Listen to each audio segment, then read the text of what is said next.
একজন single mother, কিন্তু single mother এখন আর আমি নই। আমি এখন 2 সন্তানের জননী হতে চলেছি। ১ম সন্তান আমার আছে দুধে ভাতে, কিন্তু তবুও আমি জানি আমি নিজে একজন থ্যালাসেমিয়ার বাহিকা, কিন্তু তা সত্ত্বেও আমি সেকেন্ড চান্স নিয়েছি। হ্যাঁ, আর ভিউয়ার্সদের চোখে আমি বোকা বানিয়েছি, ধুলো জেনেছি। কি করে? না, এই তো কলকাতায় যাচ্ছি, রিপোর্ট করাবো বলছি। দেখো রিপোর্ট তো এখনো আমার হাতে আসেনি। না, আমার হাতে রিপোর্ট আসেনি। না, আমার হাতে রিপোর্ট আসেনি। তুমি আগে থেকেই জানতে যে তুমি মা হতে চলেছো। তোমার একজন রয়েছে, হ্যাঁ, আয়ুষ রয়েছে, আয়ুষ সোনা, যে এরকম একটা বড় প্রবলেমের মধ্যে সে বসে রয়েছে। তোমার সেকেন্ড বাচ্চা এত কি নেবার ইচ্ছা, হ্যাঁ? একবার তো ১ম আয়ুষ সোনাকে দিয়ে তুমি ১২ লক্ষ টাকা আমাদের চোখে জাস্ট ধুলো মেরে তুললে।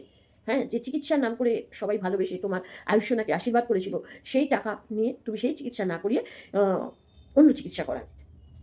তারপর কি করলে? না, সবার চাপে পড়ে তুমি ১০,০০০, ৫,০০০, ১২,০০০ সবাইকে দান করতে থাকলে। কিন্তু তোমার একটা মোটা, যেটা বাংলাদেশ থেকে এসেছিল, যেটা বাইরে থেকে এসেছিল, যেটা তুমি নিজে মানে তোমার ওই আশেপাশে থেকে নিয়েছিলে, প্লাস ১১,০০,০০০ টাকা। একটা অনেক টাকা তোমার আ মানে গচ্ছিত আছে। তো এখন তুমি কি করলে? না, তুমি নিজের রান্নাঘরটা করলে গ্রামের। তারপরে তুমি ওয়াশরুমটা করতে চাইলে। তারপর তুমি অনলাইনে ব্যবসা শুরু করে দিলে। তারপর তুমি ফ্ল্যাট নিলে। এখন তুমি চাইছো আয়ুষ সোনাকে ইংলিশ মিডিয়াম স্কুলে পড়াবো। মানে তোমার যথেচ্ছ মানে ভিউয়ার্সদের থেকে মানে টাকা তুলে তোমার জিভের লোলা এত বেড়ে গেছে যে কল্পনার বাইরে। তুমি এখানে কি করছো?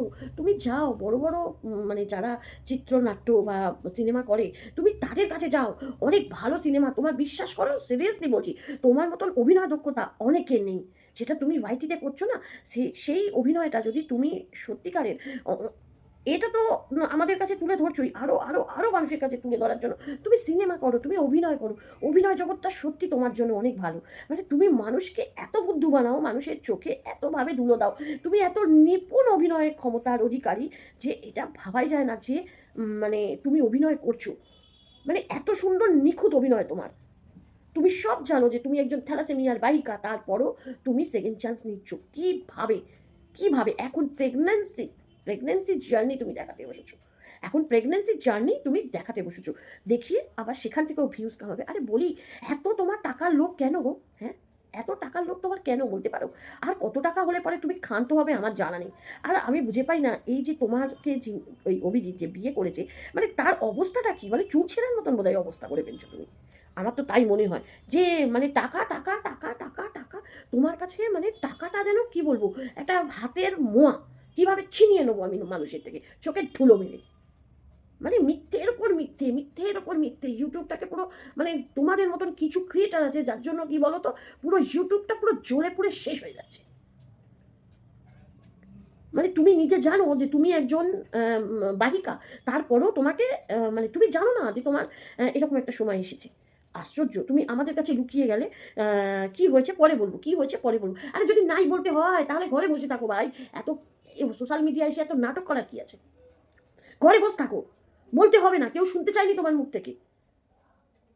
তো চলো বন্ধুরা, এইসব এইসব ব্লগাররা না, বড় ব্লগাররা, মানে জাস্ট কি বলবো, এদের মানে টাকা ইনকামের জন্য এরা যথেচ্ছ উপায় মানে অবলম্বন করে। সত্যি ভাবতে পারি না যে মানে কি বলবো, মানে একে যত বলি ততটাই কম। মানে একটা শিশুকে যে পৃথিবীতে আনছে, তারা অনেক চিকিৎসা করাচ্ছে, অনেক ট্রিটমেন্ট করাচ্ছে, সবকিছুই আছে। কিন্তু তবুও সে বারবার সে সবকিছু জানে। জানার পরও সে এই সিদ্ধান্তটা নিতে হবে তাকে। কি? না, এখন আর তার ব্লগ কেউ দেখবে না। নতুন কিছু জীবনের আশা। তাদের অনেক আশা ছিল যে পরবর্তীকালে সে নেবে, বুঝবে, দেখবে, জানবে। কিন্তু তার আগেই হয়ে গেছে।